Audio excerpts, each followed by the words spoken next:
As you head up Highway 29 to the Napa Valley, you will cross Yountville and make a hard right turn and get to the foothills. You'll find yourself in the heart of the Stags Leap Wine District. The appellation is the smallest of all Napa Valley appellations, but one of the most distinct.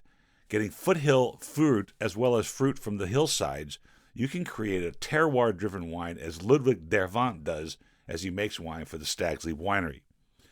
It's very hard to get a tasting reservation, so plan ahead to be there. It's a beautiful facility and a beautiful building, and a legacy of wine from the Stags Leap District. Cheers. Carson, Leno, Fallon. Now, it's Wine Talks with Paul K. Hey, welcome to Wine Talks with Paul K. And we are at an away game today up in the Napa Valley, about to have a conversation with Ludovic Dervin of Stags Leap Winery. Introductions in just a moment. Wine Talks, of course, available on iHeartRadio, Pandora, Spotify, wherever you hang out your podcasting. Hey, if you're looking for a last-minute gift, go visit Total Wine. They have the lowest prices in the last 30 years. If you're looking for a Bordeaux for dad or a bottle of bourbon for brother or a champagne for sis, you'll love what you find and find what you love only at Total Wine. Distilled spirits not available in South Dakota or Connecticut, and B21. But not why we're here today. Here to have a conversation with Lud. They call him Ludo around the property, but it's Ludovic Dervin. Welcome to the show. Thank you. Do they call you, what, head winemaker, a general manager? It's a general manager / senior winemaker. So basically in charge of turning all our beautiful grapes into beautiful bottles. Beautiful bottles of wine. We were just talking about this off camera, a conversation with May Eliane Lanquezang. She was the propriétaire of Chateau Pichon Lalonde. Amazing conversation. But we had this interesting, and you said it just now, the turning grapes into wine. We had an interesting conversation about the soil. You know, we could study the molecular transfer of nutrients, at the tap roots. We're still not going to get the answer as to why these vintages in front of us are so special to us as a human. What is that you're trying to pull out of and not teach people, but what do you want them to experience when they taste a glass of Stags Leap? Well, it's the sense of place. Stags Leap is the smallest appellation in Napa Valley, but it packs a lot of power. This is the appellation that put Napa Valley on the world map some 50 years ago. That's true. And it's a really sought after place because it's very unique. Soils here are beautiful because you have a mix of eroded rhyolite from the volcanic hills. So towards the top of the estate, you have that mix of alluvial and decomposite rhyolites, which makes a really interesting soil. And as you go more towards the valley, you're getting more fluvial and alluvial fans mixing together. So in a short area, you can pretty much kind of have right bank meets west bank, right bank and the left bank meets together on barely a mile. And we can have some beautiful Cabernet, Merlot, Petit Syrah. So there's a nice diversity within the 85 acres that we have here. Plus, on the background, we have the Palisades, which are these beautiful cliffs, which are dark color, and they bathe in the sun all day long. And towards the end of the day, when they release their heat, it actually creates sort of a chimney effect that pulls the cold air that comes from the San Pablo Bay and the Pacific Ocean, and those are cold currents coming down from Alaska. So it's kind of a natural air conditioning where during the day you get these bright sunny days that Cabernet loves, and then at night you have that pool of cold air, and cold air is really important because it chills the grape early in the afternoon, and then you get these cool nights which allow to retain a lot of acidity. And the kind of wine we make are very Francophile in style, where you really want to put fruit forwardness. We're not really after the super ripe, jammy characters. We want fresh fruit characters with rich, complex tannins, but polished tannins.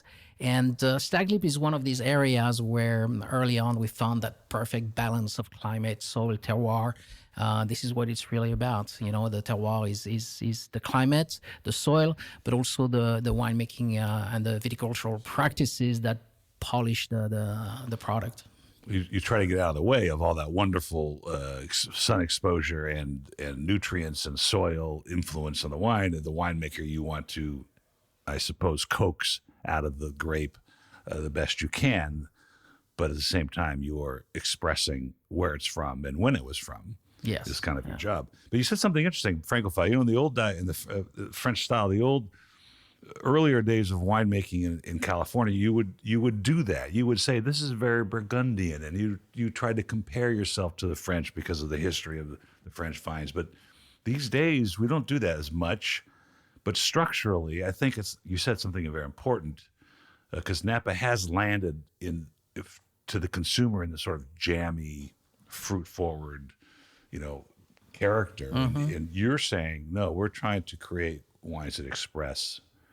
Yes, we emulate the same winemaking techniques that have been used in Europe for many years, but we're not trying to be copycats. We still want the fruit from the area to express itself, and for that you have to pick at the right time. Your window of opportunity during a very hot year like last year could be 3 days, before it's too early and after it's too late.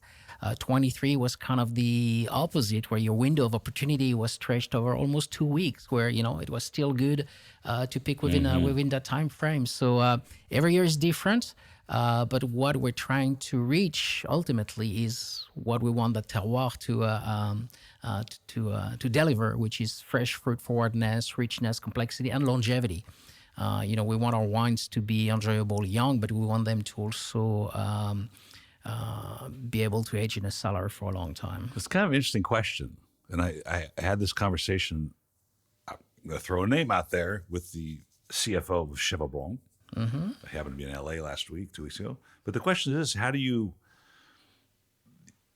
so many brands in California, which we just discussed, particularly Napa Valley, have landed in brand character. Like, this is our brand. And so every vintage, we're sort of trying to make sure everybody knows that this is going to be one of our wines, versus balancing that with coaxing out of the terroir what you want to coax out. In other words, expressing that vintage. We want to know, we should be able to tell from vintage to vintage, not, right? So is that in the back of your mind as you're balancing brand value, a branding character with what that vintage is like? Yes, we're trying to actually be in the same vein in the quality of what we're doing, no matter what the vintage does. So for me, a key talent for winemaker is adaptability. Right. Don't try to stick to a process and adjust your paradigms in the winemaking depending on what the vintage gives you. And, look at all the tools you have in the arsenal of winemaking, and then adjust, pull the right tool depending on what the vintage will give you. And it's changing every year. So this is why, in the early days, I traveled a lot. I tried to experience winemaking from many, many different parts of the world and bring back more weapons in my arsenal. So, making still wines, sparkling wines, even distillation. I've met some brandies in the past. The more you experience in your youth, the more skills you will bring to the table at the end. But you started as a microbiologist. I did. I mean, does that? I mean, we don't want to get into the details of that necessarily, but I wouldn't understand what you're saying.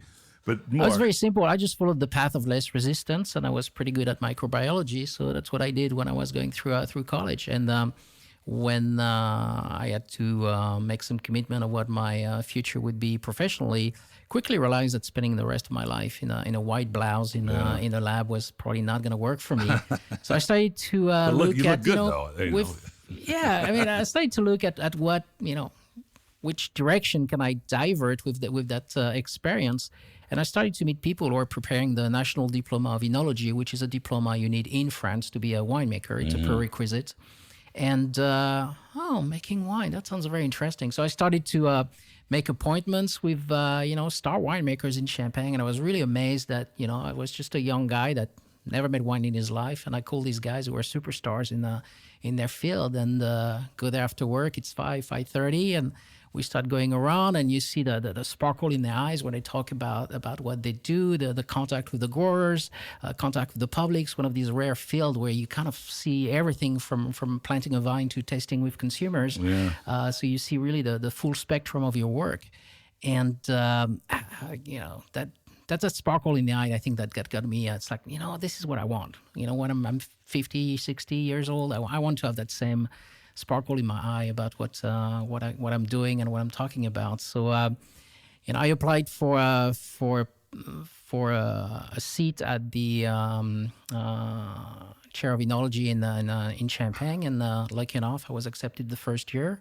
There's about 400 applicants for 20 seats every year, and the rest is history. And I started to rub shoulders with people who were in seventh generation, winemaking in Champagne, and quickly realized that it's gonna be a tough competition here, because all the guys sitting left and right, they already have a job. They already, are from a family that owns a vineyard. So I started to meet some people who were traveling and doing the flying winemaker gig, just backpacking and going northern hemisphere, southern hemisphere, and making wine. It's like 2 harvests a year. That's great, because usually I think you I get have to this only in my make notes, one. the flying winemaker as your sort of So moniker. I did that in the early days, and I really got the traveling bug, and going from the old world, new world. It was really amazing, because you see, wine is more than just a beverage. It's more than just alchemy, chemistry, biochemistry. It's just there's a cultural aspect that you have to really understand to make wine for the people.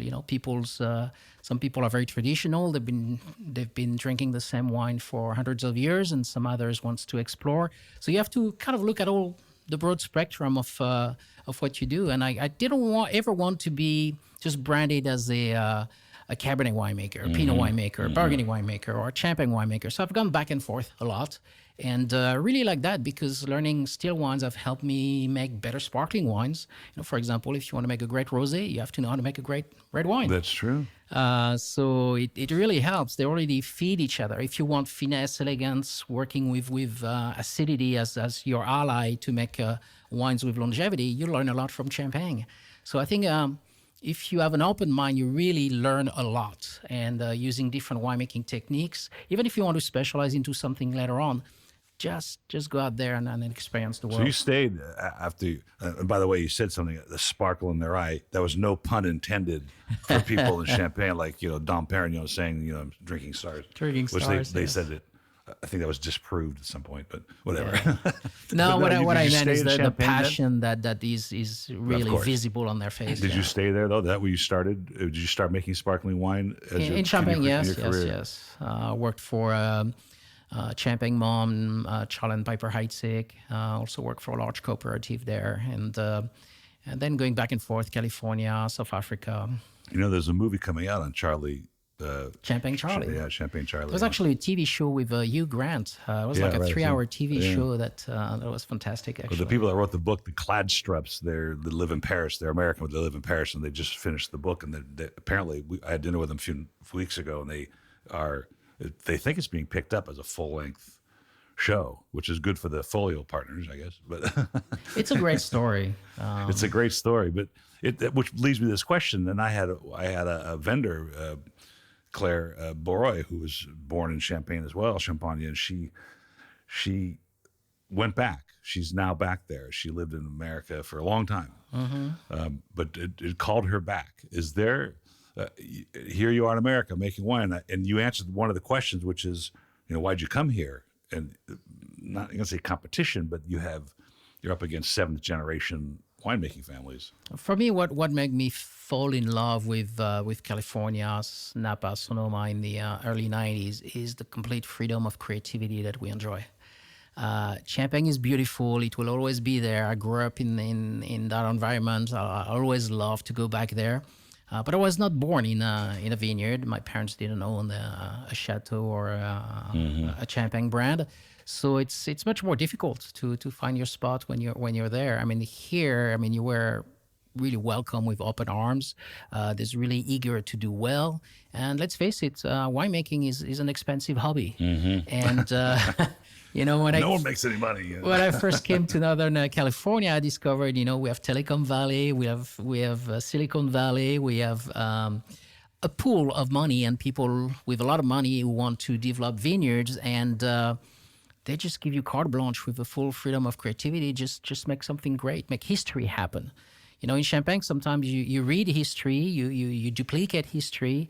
Having a chance to write a new page on the greatest true. wine in the world is it's more who I am. Yeah. So I'm not going to fight it. I love Champagne. I'll go back there anytime. I drink a lot of it.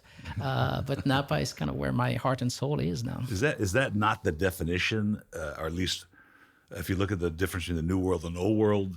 I always kind of pigeonhole it into that. One definition is strictly the age, and the other one is the freedom. Yes. I mean, you're hogtied in France. Yes, and it was necessary at some point with the history to create all these regulations, the AOC, the AOPs, because people kind of abuse the system and they get successful and they steal that success from their neighbors, start blending the wrong things, and greed comes into place. So to control that, all the regulations put together by the AOCs were necessary. But at the same time, it's a double-edged sword because it kind of restricts creativity. I've been able to do certain things in Napa or in California that would be completely illegal in Europe.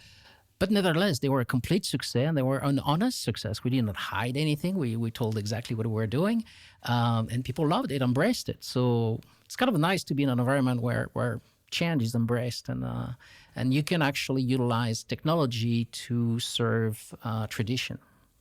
It's an interesting thought, because as an American who considers himself a Francophile, like I'm reading a book on Josephine Baker right now, I envy this idea that you've protected your cheeses and you've protected your butters, and you have, the MOF group that makes these famous bakers and chefs out of, accolades. I think that's fascinating. And here in America, you can do whatever you want.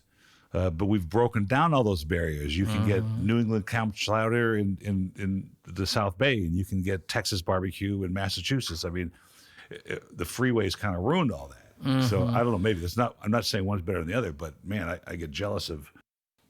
You have to find a right balance between the two. Sure. Sure, you have to protect appellations, but you don't want to set a set of rules that kills creativity, because this is how this country has evolved. And when I look at why Napa, very very often I get that question.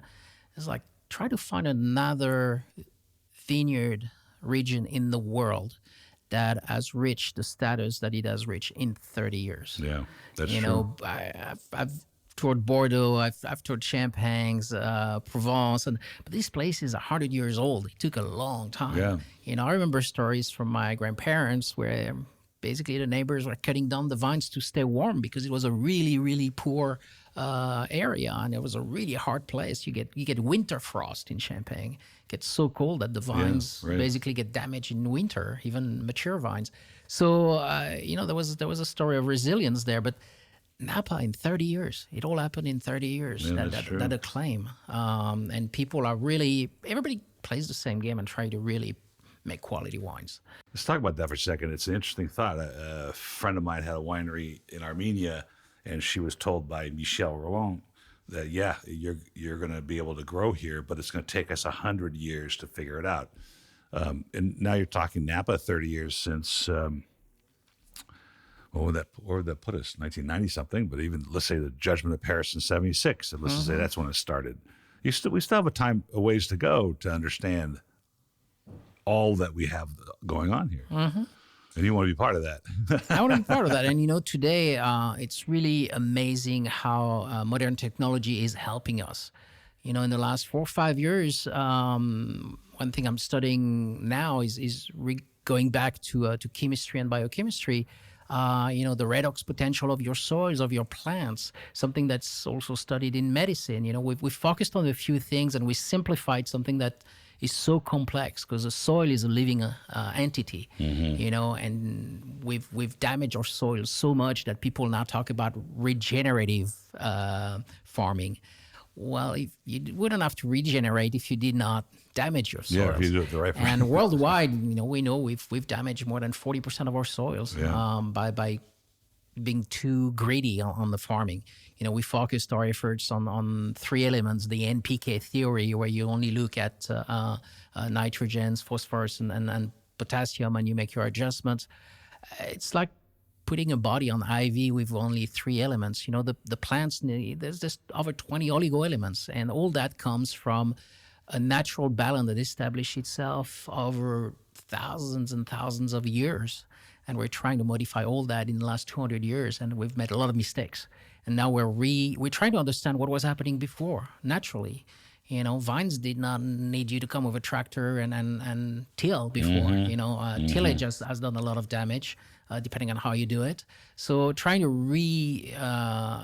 put life back in the soil is really important. It's kind of interesting to me, particularly with the organic and biodynamic movement, that we're lauding ourselves, we're cheering on ourselves for going back to the way things were in the first place.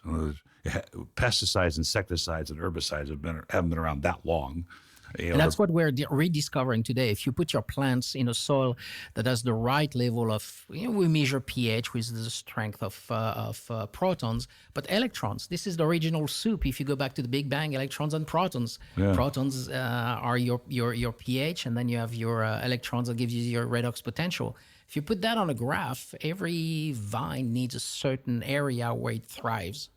And if it gets out of that area, then you get into a zone where fungus are a bit more proponent. So this is how your vineyards get weak. They don't build their immune system. They get into a zone where, on top of it being weak, they get favored with fungal disease. And boom, this is how. And then that's where you get into the vicious circle of, let's put more pesticides and fungicides to protect our vines. Well, the more of these fungicides you put, they oxidize your plant and your soils even more. So you should even higher, and the plant works to rebalance and go back to its natural zone, because that's what the plant has learned to do for many, many years. And then boom, it crosses again that fungal area. So it's a vicious circle. The more you treat, the less the plant is able to protect itself naturally. The vines have survived for thousands of years without any pesticides and fungicides. How they did do is because the plant feeds actually utilizes the photosynthesis to help microorganisms live in the soil that will actually exchange and give them all the nutrients the plant needs to build its own immune system. Unbelievable. So and medicine is actually crossing. It, now we're talking about fixing it when it can fix itself. But the problem is that it's super complex to understand. Yeah. And it's only in recent years that we're really studying this from a chemistry and biochemistry level in the soils and in the plant and in humans too now.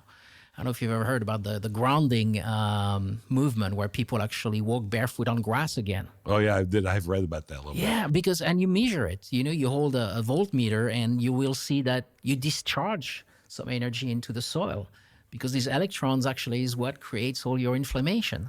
So if you can regularly discharge electrons to the soil by being grounded, and you can walk on grass, but people who garden, people who go on walks in a forest, you actually get that negative energy discharge, and you have to do it on a regular basis, because this is how humankind has also evolved. There's something, it's funny you say that, because I love walking barefoot. I do it at the beach all the time. And it feels good. Yeah, it just feels good. You don't know why, because it's never really been studied. Only now science is just like, maybe we should look into that. Because suddenly, we disconnected from touching nature, but nature is intelligent. It has created these systems that are self-sustained. And now we protect ourselves with rubber soles, and we never discharge that negative energy that we need. We never readjust our redox potential. Our internal redox potential is not. So do you require all the vineyard people to go barefoot? Is that no? Safety first. But I encourage them to go back home and take their shoes off and get a glass of Chardonnay on the grass by the pool. For sure. Champagne. Yes, or champagne, of course. I want to go back to the flying winemaker thing for a second. It's a very important part of. It's a question that I ask a lot, and I think it's an interesting answer. Like, here you have gone around the world. You've not only tasted wines, you've made wines. You've seen the vinification. You've seen the vineyards. You've seen the process of farming, and there's a value to that, to understanding how they do it in New Zealand versus Australia versus South America. Then there's and this also ties back to what you said about a required enology degree in France. You don't need that in America. You can bootstrap your way into. As long as you can buy a winery, you can call yourself a winemaker. Yes. Cellar your way in. And that, let's say some person's at the same vineyard for 20 years, and we pick grapes from the same plot, and we give them to a winemaker who's been all over the world making wine, and to the person that's been there. And I'm not saying one's better than the other, but you're going to get different wines. Probably, yes. Because somebody. Well, knowing your land, and the passing of the baton is very important. When. How do they do that? How did you follow Christophe? Basically, I came in and we did the whole harvest of 22 together, and we stay in touch. If I have a question, I'll call him. And plus, it's not just wine is not one person's endeavor. He built a team, and that team is still here. But you still have to, like I said, we're talking about brand value, we're talking about terroir. So you're balancing this, but Stags Leap has to mean something to the consumer. We'll talk about consumerism in a minute. And, I've always wondered when a winemaker steps down, and that happens all the time, how the new winemaker picks up that brand value, because you got different palates, you have different sensors, you have different everything, and maybe it's the team. Yes, and you have to work backwards, basically. You have to work with the consumers in mind first. What are you trying to achieve? What is the end result? So always keep the end in mind when you start planting a vineyard, when you grow the grapes. It's a pathway. So you're just, it's ultimately like the ultimate slow cooking. Every time a chef makes a meal, he wants the meal to taste the same at the end. When he has a sous chef, when the new chef comes in, they learn about the spices used, they learn about all the tricks that they put into the making, but it's really the ingredients you use in the first place. So it's really about putting systems in place and never forgetting what the end result is supposed to be. You can't make good wine from bad grapes, but you certainly can make bad wine from good grapes, now can't you? Yes. Tasted that many times. Actually, it's funny you said that. We were at the Restoration Hardware last night, and I was probing the waiter on those fried artichoke leaves. I wanted to know the temperature of the oil, and I wanted to know, they go, we fried them twice. And he goes, nobody will tell me in the kitchen how hot the oil is. He goes, they have to wait for the other chef to come back. And I finally learned at least the recipe. It doesn't change what that original artichoke leaf tastes like in the first place. But at the same time, you can keep your cooking oil temperature or some details secret. But if you start with the good grapes, winemaking is pretty simple. There's nothing really secret about how we make wine. It's just about getting the grapes to the right status and picking them at the right time. So and the rest is pretty easy. Sometimes you have to do some tweaking because it's Mother Nature. Sometimes it gets a little too hot. Sometimes the logistics are difficult to deal with. So you do some tweaking sometimes in a cellar, but it's all about getting the grapes in the right status. What do you want them to say about Ludo when he, after his 60th year, because you said he'd be 50 years old, he wants to do 60, whatever. It's a short career, really. You did it both hemispheres, so you get a few more vintages out of this. But really, if you've got 40 vintages under your belt or 50, that's that's not a lot, right? When you consider you only get one chance a year. Well, which is why I really encourage every young winemaker to just do the traveling back and forth, because you double your vintages going northern and southern hemisphere in the same year. So take advantage to be young, single, and travel and experience the world and the cultures too, and then decide what's really right for you. So what do you want them to say about?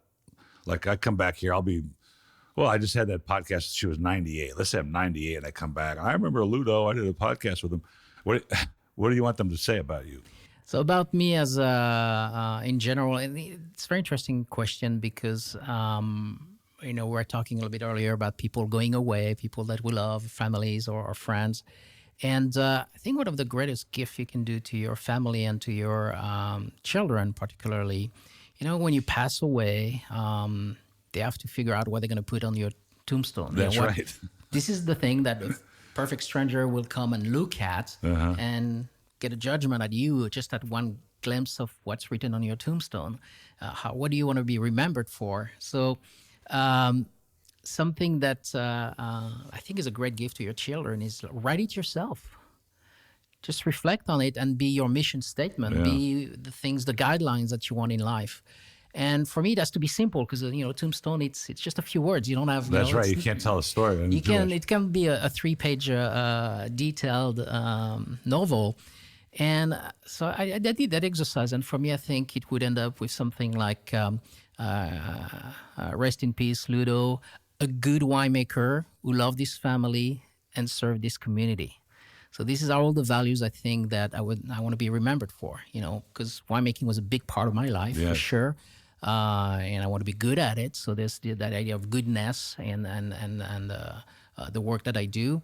There is also the value of a family, and family in a larger sense, not just your spouse, your parents, your children, but the families you build along the way. So that goes with the people at work.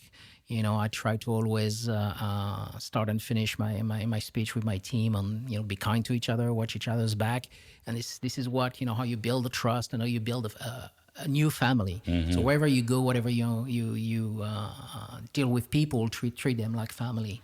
What is that about the wine business that creates family?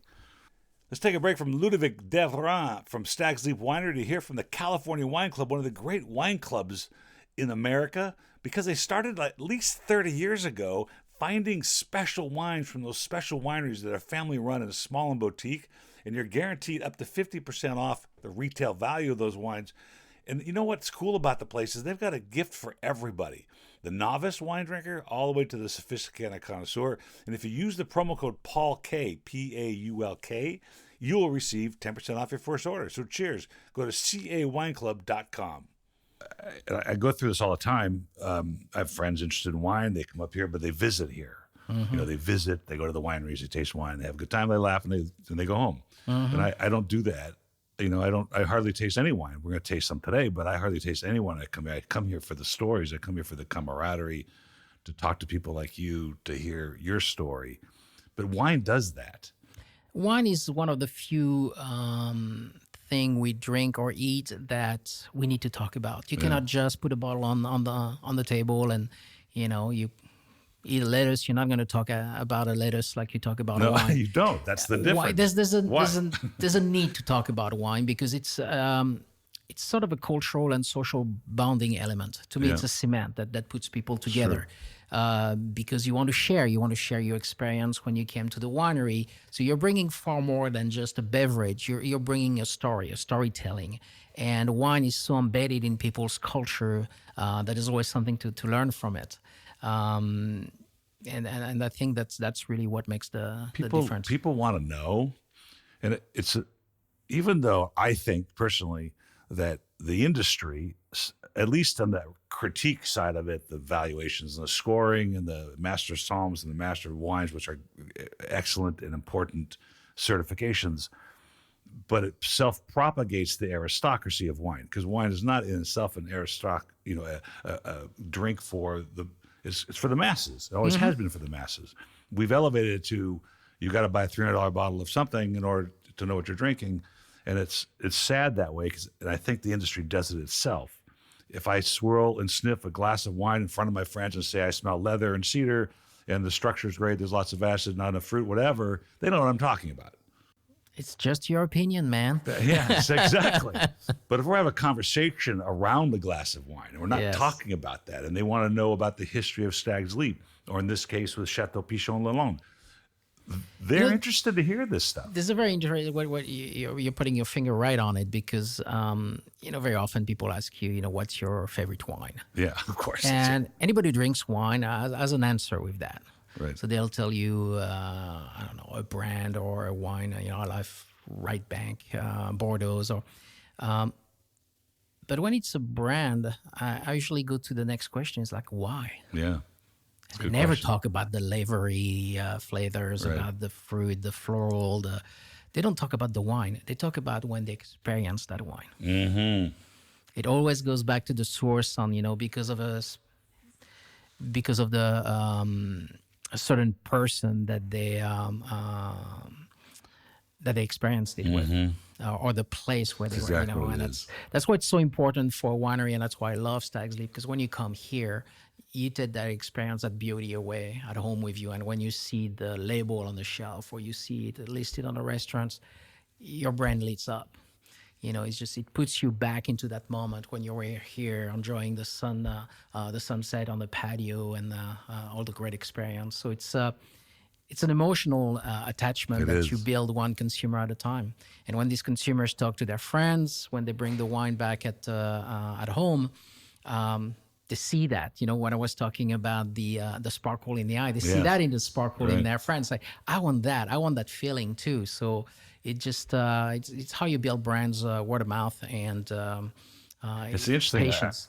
I could probably show you on my phone today if I scrolled through enough vacation pictures of people's wines that have asked me to get the wine for them when they return, and I get the same vintage, and they say it doesn't taste the same.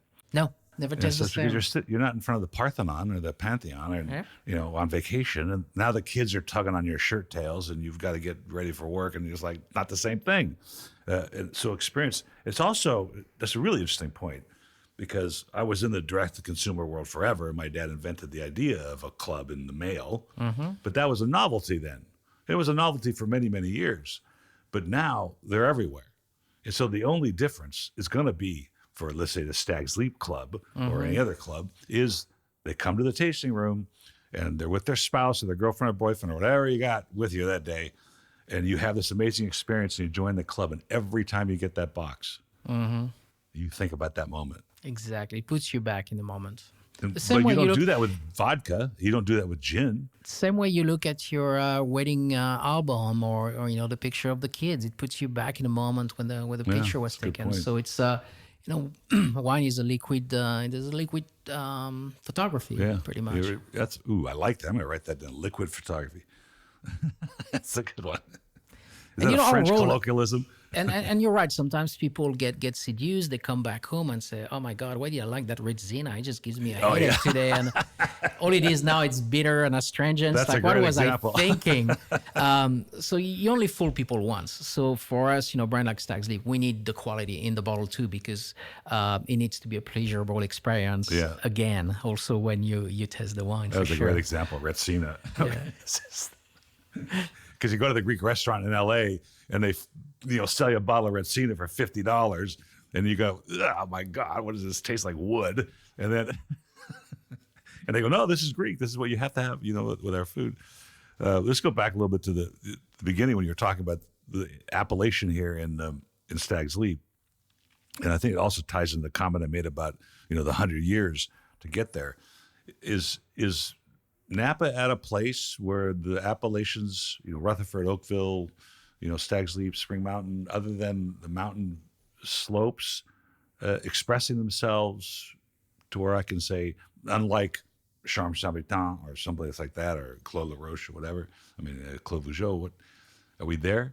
Or do we have more to work on? I think it's been pretty well defined, and a big part of it is actually the climate. The soil is all over the place. Napa has pretty much half of the soil series that exist in the world.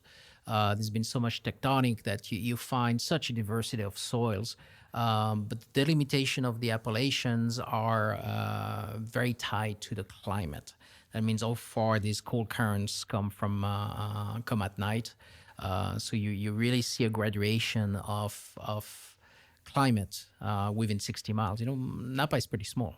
I often say you take France from Alsace to Provence, you squeeze it into 60 miles. You take it from Strasbourg to Bordeaux, and you squeeze it into 3 miles wide, and that's Napa Valley. And you have the same diversity of soils and climate within a very, very small appellation.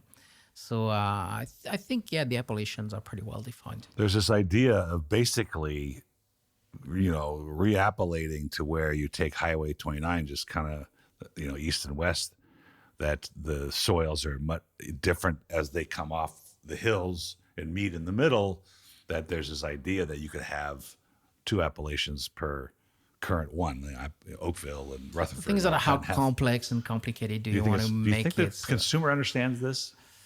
Some will, but is it the majority? I'm not sure. Yeah. maybe that's what I'm saying is it You can do the same thing in in Burgundy. They have the climates. They have yes, within appellations we can subdivide and create our own specificity almost per. This area is very specific right here between the Wapo Hills and the Palisades.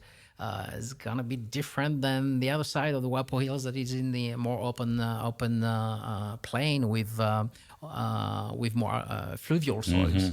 So yes, there are microclimates within the micro appellations. It's just like, do they carry value to the consumer? I mean, this is the hard part about wine. This is an interesting question I'm going to ask you. There's no right answer because it's way too theoretical. But it does go back to what you're saying. In the appellations, there was a discussion amongst Burgundians during an appellation meeting. I can't remember if it was the 30s or 40s or the newer appellation. And one of the vignerons said, we should put in our AOC that you cannot advertise. Because if we're going to make wine, we should do it void of the commercialization of the wine. And I thought, okay, so the next step is that, what if there was no profit required? And would we have a different industry? Would we make different wines? This is really hard. Probably, yes. Right? We would be more, I don't know, would be more concerned about. But it's going to be hard to stop consumerism. I mean, it's just... No, you can't stop it. I had a conversation with a Cornell professor whose job it is to add length or time to the food grade coating in a can for wine. And this part bothers me. Not that it doesn't sound gross, right? Like, oh, we don't get 24 months out of a can already? How gross is that if I drink a can in the 9th month? But cans are not for aging. No, they're not for aging, but we're being driven by packaging in some cases. Of course. I mean, selling a product is an emotional attachment. So what you're saying about how the consumer cares, he will care if he came here and understands the separations and why the block on this side of the hill is different from the block in the middle of the hill. But not every consumer can come. So, marketing has been there to create that emotional attachment through communication. Now is the authenticity of that communication that is hard to size. And I think that's with social media today, with the access of information, there's just a notion of information out there. So the consumers are getting a little bit lost in that ocean.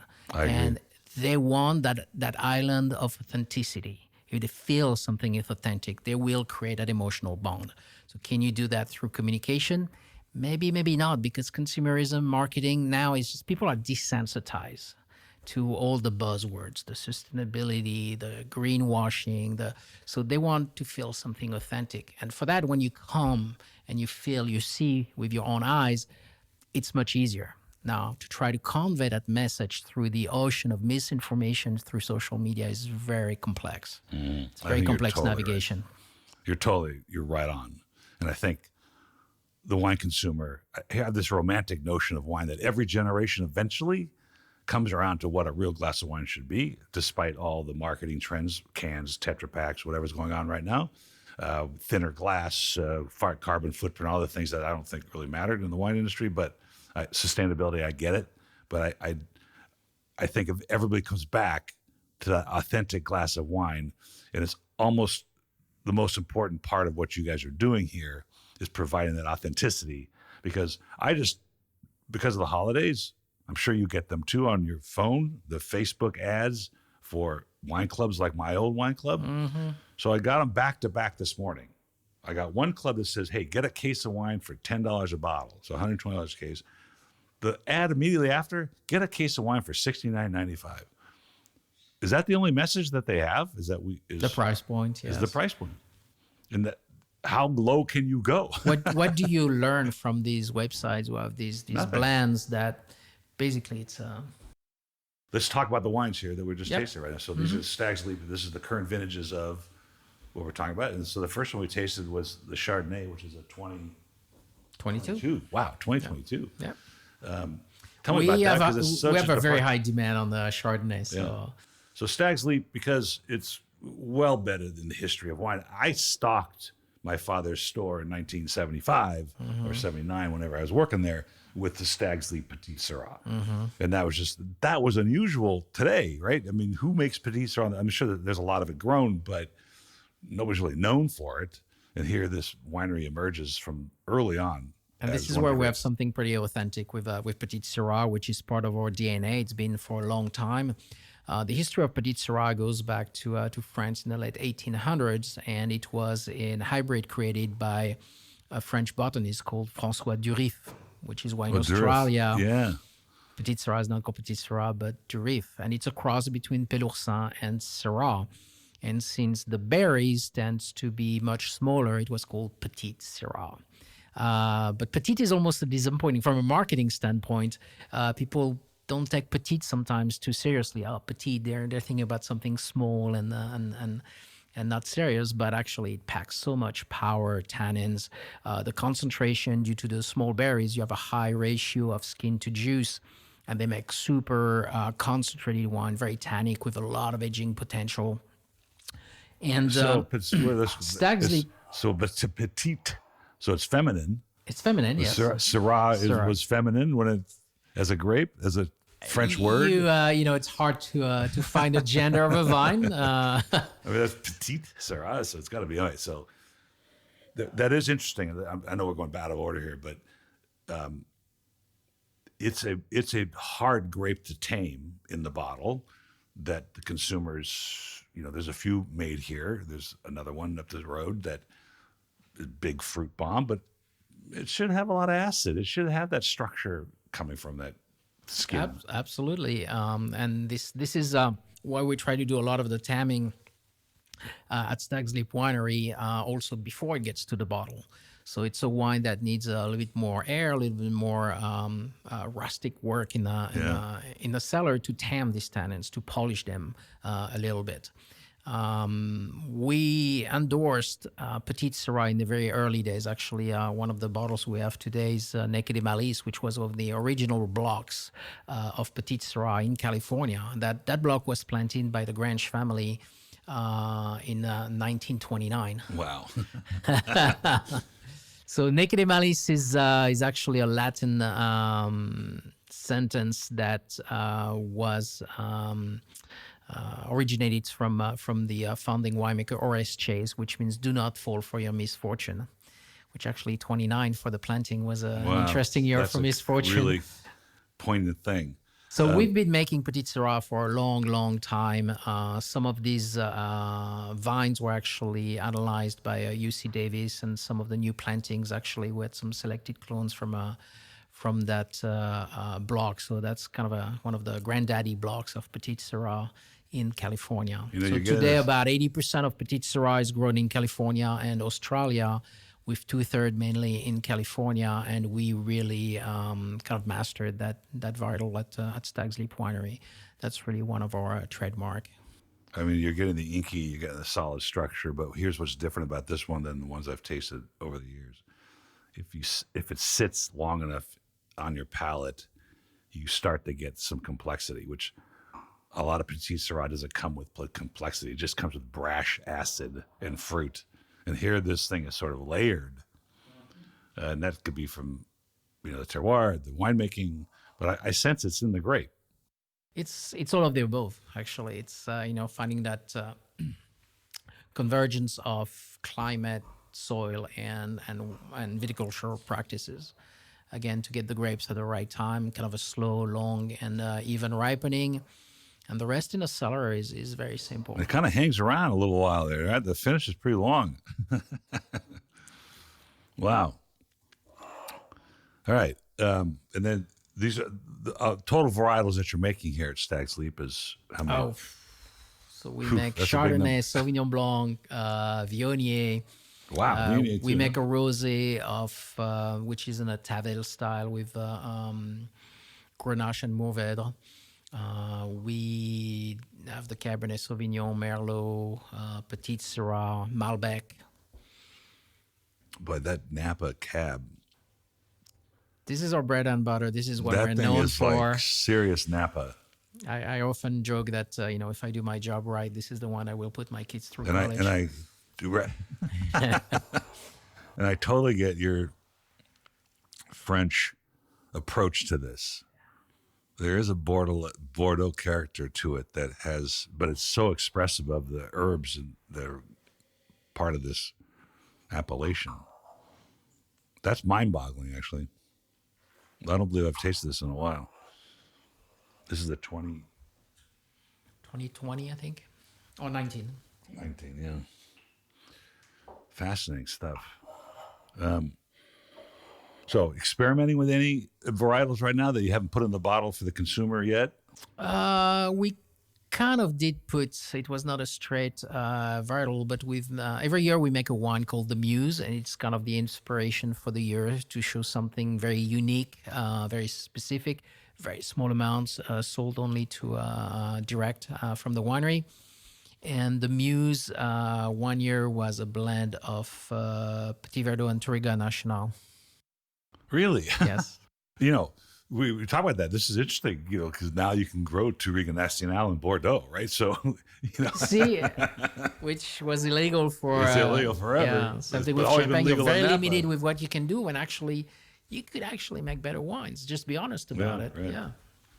So The you blenders, Bordeaux has made its success over blends. You know, every chateau it's rare that it's only 100% Cabernet Sauvignon. Well, that's an interesting concept because, like when I told you I was stocking the shelves of the Stags Leap Petit Syrah, there were many wineries in the 70s in Napa that would put 100% Cabernet because they thought that was a badge of honor, and it was important to do that. And now we know, you know, the whole is greater than the sum of its parts if you blend. So what are you going to do with this Touriga National here at Stags Leap? Are you going to play with it, or are you going to maybe blend with it? Because it's such a firm, you know, tobacco type. It grape. is, but it's something we look also a little bit as a potential. You know, as climate is changing, you also have to kind of prepare, and it takes 10 years to really get a vineyard to full production. So if there's some potential as a blender, you know, we want to learn about it now. And so my eyes must be killing me. The investor. So the investor is a very perfect move because it is actually a blend, and it's an uncommon blend. So the investor is named after our founding winemaker, Horace Chase, who was an investor. He made his fortune in gold and silver mining. And in honor to his work here at Stags Leap, he's the one who actually named the estate Stags Leap. Is the reason why there is a Stags Leap wine district, because he named his winery Stags Leap in the late 1800s. In 1893 is when the winery was built. And when he was trying to find a name for the estate, he heard about an old Indian tribe, the Wapo tribe, an old story about an elusive stag who would always escape the hunters by jumping off the cliffs on the Palisades. Wow. So he was very inspired about that story, because the motto of his family, Nec de malis et contra audentor ito, which in Latin means do not fall for your misfortune, but embrace it boldly. We know every successful investor has before making a lot of money, they also lost it all. Yes. So you have to learn from your failure, from your mistakes, and you have to not be afraid to take the jump. So he was very inspired by that story about the elusive stag, and decided to call his estate Stags Leap Winery. It's So you have to fast forward 100 years later for the Stags Leap Wine District. It's a great story, and I'm impressed with your Latin because you're a microbiologist, so you had a... Yeah, well, I like mushroom. I do mushroom forest too. So Really? You need to know your Latin when you look at mushroom. But I see the balance in this. I mean, I can see obviously a dramatic difference between the Cabernet as its backbone and acid compared to this softer blend. You know, peeling back the parts of what's in it. What's in this? So it is a blend of 30, 40, 20, and 10. So 40% Merlot, 30% Petit Syrah, 20% Cabernet, and 10% Malbec. Oh, really? Pretty unique. Wow, that's really unique. Yes. Well, look, you've mastered Petit Syrah, and so now you know how it's going to component, something like this, but certainly the softness of Merlot's there.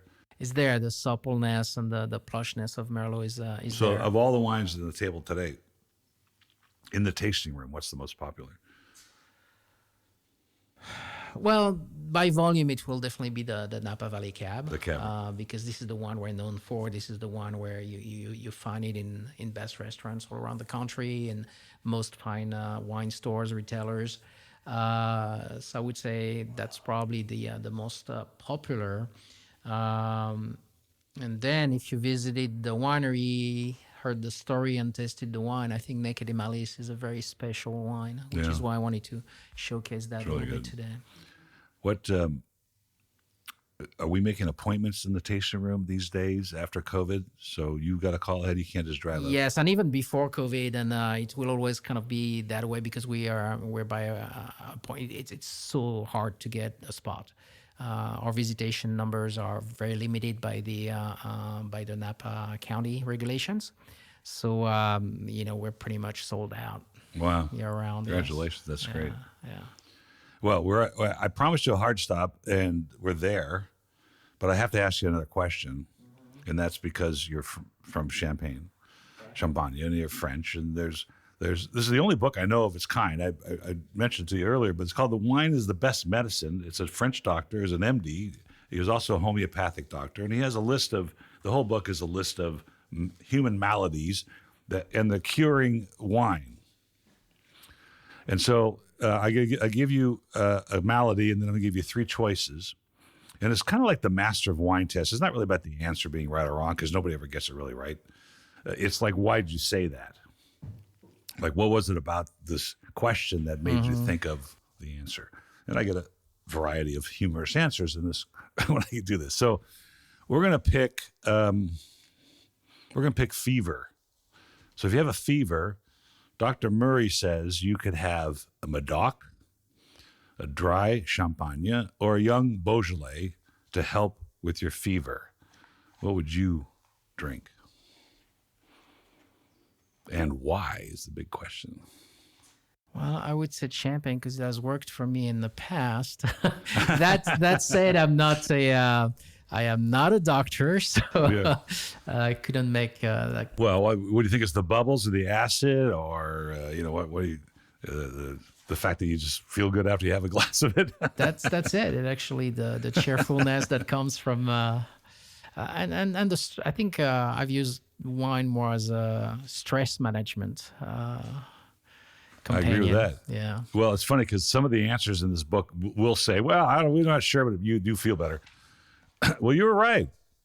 It says, apart from the medications recommended and prescribed by the doctor, a good wine will help stimulate the patient's own biological defenses and thus return to a normal temperature. That's all he had to offer on this. So what's the dosage then? What do you think? I mean, if you're Clovis Tétanger, how much would you tell somebody to drink with fever? I would stay with the glass. We have to consume with responsibility. So, well, I'm sorry, it's a whole bottle a day. And this is not written by a French champagne maker either.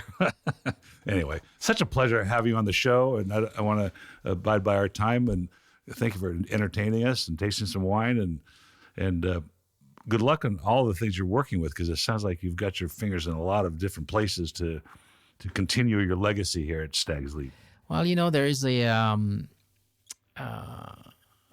citation from Georges Bernard Shaw, who was an Irish playwright, and he said once that life is not a short-lived candle to me.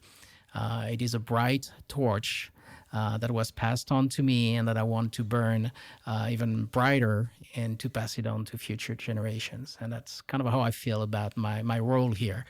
I did not come to Stags Leap to reinvent the wheel or to change the wine styles or to make new wines, to reinvent the brand. It's a bright torch, and I'm going to fan it to make it even brighter for the next generation of winemakers that will be handling this brand. That's a noble and humble thought, and we appreciate that. Thank you. Thanks for joining us. Thank you. Cheers. Cheers.